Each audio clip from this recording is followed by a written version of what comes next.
ये कहाँ तेजी से भगे जा रहे हो? ए भैया, मैं तुम्हारे घर ही जा रहा था। अब सीधी तरह से ये बताओ कि मेरा कर्जा कब वापस करोगे? हैं? बोलो, अरे बोलो भाई, देख क्या रहे हो, बोलो। बात यह है काका कि मेरा मेरा धंधा बहुत ही मंदा चल रहा है। मेरे जाल में मछलियां भी नहीं फंस रही। पर चिंता न कीजिए, मैं बहुत जल्दी आपके सारे पैसे चुका दूंगा। जब तेरे बूढ़े माँ बाप बीमारी और तंगी से जूझ रहे थे ना, तब मैंने तुझे कर्जा दिया था। तब तो तू बड़ी बड़ी बातें कर रहा था। अब चुकाने का समय आया तो ये गीदड़ की तरह हाथ जोड़ के खड़ा है। बड़ा आया, चुका दूंगा दूंगा नहीं, चुका देना, नहीं तो फिर देखना मैं क्या करता हूँ। बात करता है। वो व्यक्ति क्रोधित होकर वहां से चला गया और अर्जुन भारी मन से अपने घर की ओर लौट गया। अर्जुन घर पहुंचा तो वहां उसके बूढ़े माता पिता उसकी राह देख रहे थे। अर्जुन, तेरे पीछे पीछे कर्जदार यहाँ आए थे, तुझे बुरा भला बोल रहे थे और बहुत गंदे शब्दों का इस्तेमाल कर रहे थे। अरे ऐसा कब तक चलेगा बेटा? क्या हम यूं ही अपमान सहते रहेंगे क्या? आखिर तू सबका कर्जा चुका क्यों नहीं देता है? अब क्या बताऊं बाबा, जब आप और माँ बीमारी से घिर गए थे ना और हमारी हालत बिगड़ गई थी, तब मैंने गांव के बहुत लोगों से कर्जा लिया था। उस समय मेरे जाल में मछलियां बहुत फंसती थी। मैंने सोचा था कि कर्जा लूंगा, फिर मछली बेच बेच कर सबका चुका दूंगा, मगर पिछले कुछ दिनों से मेरे जाल में मछलियां फंसी नहीं रही हैं। अब क्या करूं? मछुआरा हूं मैं, इसके अलावा कोई और काम भी नहीं जानता। हाँ, चलिए, लेकिन आप दोनों चिंता न करिए, मैं कोई न कोई उपाय जरूर करूंगा और इन सब का कर्जा चुका दूंगा। कौशल्या कुछ नहीं बोली और अर्जुन का बूढ़ा पिता चुपचाप लेटा रहा। अगले दिन अर्जुन जैसे ही घर से बाहर निकला, तभी गांव के जमींदार का नौकर उसके सामने आ गया। अर्जुन, ओ भाई अर्जुन, तुम्हें गांव के जमींदार साहब ने बुलाया है। हुजूर ने याद किया है, चलो। अर्जुन चुपचाप जमींदार के नौकर के साथ चल पड़ा। कुछ देर बाद अर्जुन जमींदार की हवेली के अंदर खड़ा था।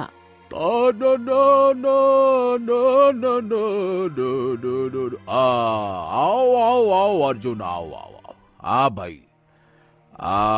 देखो, ऐसा है कि तुम्हारी शिकायतें सुन सुनकर मेरे कान पक गए हैं। ऐसा कोई दिन नहीं जब कोई कर्जदार यहाँ आकर तुम्हारी शिकायत ना करता हो। क्यों भाई, ये बताओ कि आखिर तुम उन सब का कर्जा कब चुकाओगे? हैं? मैं बहुत जल्दी चुका दूंगा जमींदार जी, आप चिंता ना कीजिए। चिंता तो तुमको होनी चाहिए बेटा, और मैं तुम्हें 10 दिन की मोहलत देता हूँ। 10 दिन के अंदर अंदर सबका कर्जा चुका दो, और अगर तुम ऐसा ना कर पाए तो तुम्हारा मैं धुम तक धुम कर दूंगा बेटा। यानी कि मैं तुम्हारे और तुम्हारे बूढ़े माता पिता को घर से निकाल दूंगा और तुम्हारे घर को बेचकर सबका कर्जा चुका दूंगा।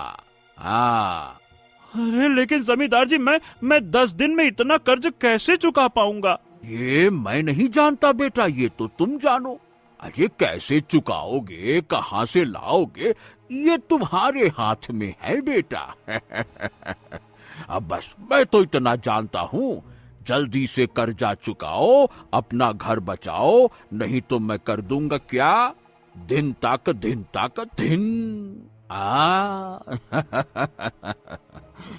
जमींदार वहां से चला गया और अर्जुन परेशान हालात में हवेली से बाहर निकल आया। अर्जुन घर पहुंचा और सारी घटना अपने बूढ़े माँ पिता को बता दी।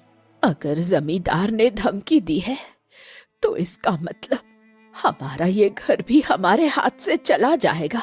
अर्जुन की आंखों से आंसू बहने लगे। हे बेटा, तू गांव के तालाब में ही मछलियां पकड़ता है, क्यों ना आज तू जंगल की किसी झील में जाकर मछलियां पकड़।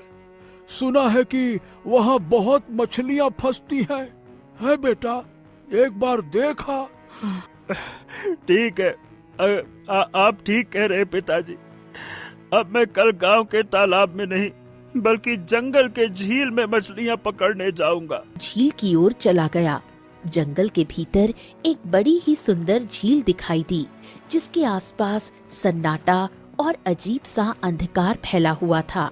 अर्जुन ने उस झील में अपनी मछली का जाल डाल दिया, लेकिन सुबह से लेकर शाम हो गई, लेकिन उसके जाल में एक भी मछली नहीं फंसी। हाँ, हे भगवान, यहाँ भी। अरे मेरी किस्मत को हो क्या गया है। सोचा था यहाँ आकर बहुत सारी मछलियाँ फंसेंगी, लेकिन यहाँ तो एक भी मछली नहीं फंसी। वहाँ तो कम से कम इक्का दुक्का मिल जाती थी। तभी अर्जुन के जाल में एक मछली फंस गई। उसने जैसे ही जाल बाहर निकाला, उस मछली को देखकर उसकी आंखें आश्चर्य से फैल गईं। वो मछली सोने की थी और सोने की किरणों से जगमगा रही थी। हैं? हे भगवान, ये तो सोने की मछली है। बाप रे बाप, इस तरह की मछली तो मैंने कभी ना देखी।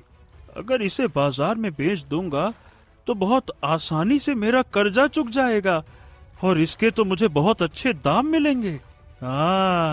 तभी वो मछली मनुष्य की आवाज में बोली, मुझे छोड़ दे मनुष्य, मुझे छोड़ दे। हाँ, ये क्या? ये मछली तो मनुष्य की आवाज में बात कर रही है। ए भाई, कौन हो तुम? मैं एक मायावी मछली हूँ, इसलिए मनुष्य की आवाज में बोल सकती हूँ। मुझे जाने दे। ऐसे कैसे जाने दूं तुम्हें? तुम शायद मेरी आर्थिक तंगी जाओ। अर्जुन ने मछली को पानी में आजाद कर दिया और मछली झील के अंदर चली गई। कुछ ही देर बाद वही मछली झील से बाहर आई। तू बहुत अच्छा मनुष्य है, चाहता तो मेरी बात नहीं मानता, लेकिन तूने मुझे जाने दिया। मैं तुझे खाली हाथ नहीं जाने दूंगी। मछली की आंखों से रंग बिरंगी किरणें निकली और अगले ही पल अर्जुन के सामने एक बहुत ही सुंदर अद्भुत ने दिया है और ना ही मेरे बारे में कुछ बताएगा। हाँ, ठीक है। मैं तुम्हें वचन देता हूँ, चाहे कोई मेरे प्राण भी ले ले, लेकिन मैं तुम्हारा रहस्य किसी को नहीं बताऊंगा। ठीक है? बहुत बहुत धन्यवाद तुम्हारा, धन्यवाद। सोने की मछली झील के भीतर चली गई। अर्जुन खुश होता हुआ अपने घर आया और उस दुर्लभ हीरे को अपने माता पिता को दिखाया। जरूर वो कोई मायावी मछली होगी बेटा, लेकिन तूने उसे वचन दिया है। हम दोनों ने तुझे हमेशा सिखाया है कि वचन निभाना चाहिए। हाँ, ठीक है माँ, कल मैं इस हीरे को बेच आऊंगा। उसके बाद सारी समस्या खत्म। अगले दिन अर्जुन हीरे को लेकर जौहरी की दुकान पर गया। हाँ, ये हीरा मुझे बेचना है। ये बताइए, इसके कितने दाम मुझे मिलेंगे? जौहरी की नजर जैसे ही हीरे पर पड़ी, वो बुरी तरह चौंक गया। ना ना ना ना ना ना ना ना ना ना ना भाई, ना ना ना ना, ऐसा हीरा खरीदने की मेरी हैसियत ना है। ए भाई अर्जुन, ये बहुत कीमती हीरा है। ये बताओ, आखिर ये हीरा तुम्हें मिला कहाँ से? अब ये सब छोड़ो चाचा, ये हीरा मेरा ही है। आप बताओ ना कितने का लोगे? अरे मैं कहाँ से लूंगा? इतना जबरदस्त हीरा मैं नहीं खरीद सकता। देखो भाई, इस हीरे को तो केवल महाराज ही खरीद सकते हैं, या फिर हमारे गांव का जमींदार। उनके पास ले जाओ। अच्छा, लेकिन चाचा ये तो बताओ, तुम्हारे हिसाब से इसके मैं दे दूंगा बेटा, तुम्हें इसके 500 सोने के सिक्के मैं दे दूंगा। हाँ, 10,000 सोने के सिक्के से कम में नहीं दूंगा मैं ये। जमींदार ने 10,000 सोने के सिक्कों की पोटली अर्जुन को थमा दी। हाँ, अब गांव वालों का सारा कर्ज मैं चुका दूंगा। अर्जुन वहाँ से चला गया। जमींदार हीरे को देखते हुए बोला, दिन ताक दिन। गजब, वाह, ऐसा हीरा मैं राजकुमार को भेंट करूंगा। खुश हो जाएंगे वो। अपनी पत्नी रानी सौम्या के साथ चिंतित अवस्था में एक कक्ष में बैठे हुए थे। दोनों के चेहरों पर गहरी उदासी थी। तभी वहाँ पर उनका पुत्र राजकुमार अशोक आ पहुँचा। पिताजी, आप और माँ किसी गहरी सोच में गुम हैं क्या? क्या बात है? क्या कहें बेटे, आज हमें तुम्हारे बिछड़े हुए भाई की बहुत याद आ रही है और तुम्हारी माँ भी उसे याद करके रो रही है। आहा, मैं सब कुछ जानता हूँ पिताजी, और मैं तो बचपन से सुनता आ रहा हूँ कि हमारा एक और बड़ा भाई था जिसका नाम आपने बड़े ही प्यार से आदित्य रखा था, और उसे महल से कोई चोरी करके ले गया और फिर आज तक उसका पता नहीं चला। और उस घटना के कुछ वर्षों बाद मैं पैदा हुआ, और मेरे पैदा होने के कुछ समय बाद मेरा छोटा भाई रतन पैदा हुआ।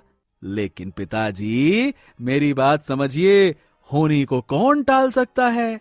देखिए, अब समय आ गया है कि आप और माँ ये बड़े भैया को भूल जाइए, और जो सामने है यानी कि मैं, अरे हमारे राज तिलक की तैयारी कीजिए पिताजी। अब बकवास बंद करो अशोक, तुम अच्छी तरह से जानते हो कि हम तुम्हें राजा नहीं बल्कि तुम्हारे छोटे भाई रतन को राजा बनाएंगे। ये तो बिल्कुल गलत बात है पिताजी। पिताजी, मैं बड़ा हूँ, इसीलिए राजगद्दी मुझे मिलनी चाहिए। बड़े होने से राजगद्दी नहीं मिलती, राजगद्दी उसे मिलती है जो उसे संभाल सकता है। और जहाँ तक हम जानते, बगीचे में टहलने लगा। तभी वहाँ मंत्री आ पहुँचा। आराम से, क्या बात है राजकुमार जी? आज आप ये गुस्से में बगीचे में क्यों टहल रहे हैं? क्या हो गया? अरे मंत्री जी, पिताजी अपनी बात पर अटल हैं और मुझे लगता है कि वो हमें राजा नहीं बनाएंगे। शांति।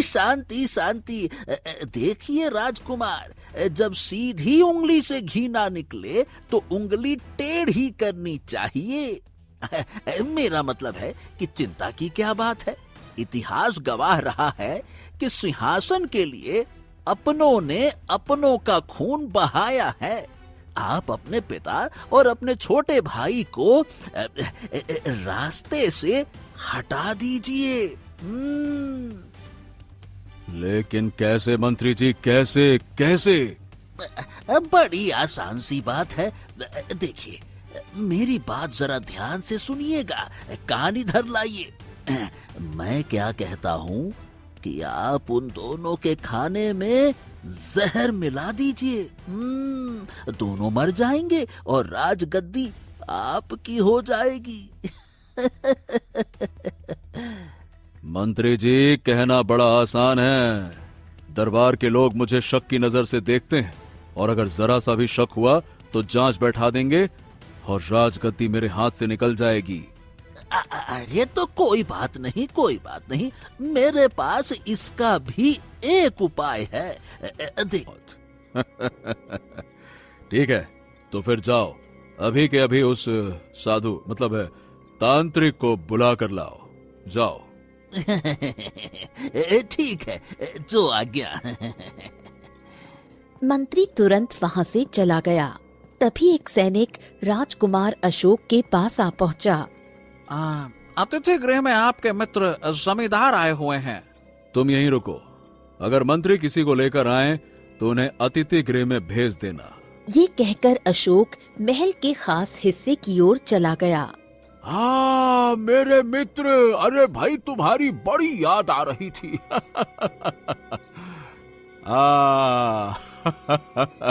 और सुनाओ भाई मित्र, कैसे आना हुआ?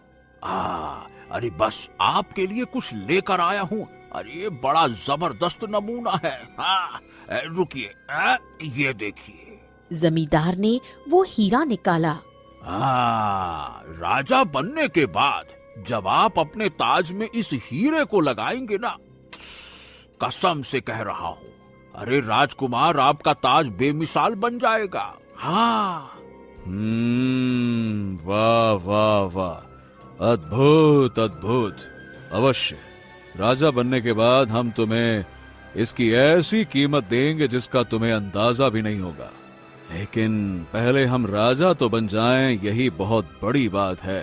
अरे क्या क्या मतलब है आपका? मेरे पिता मेरी सच्चाई जान चुके हैं।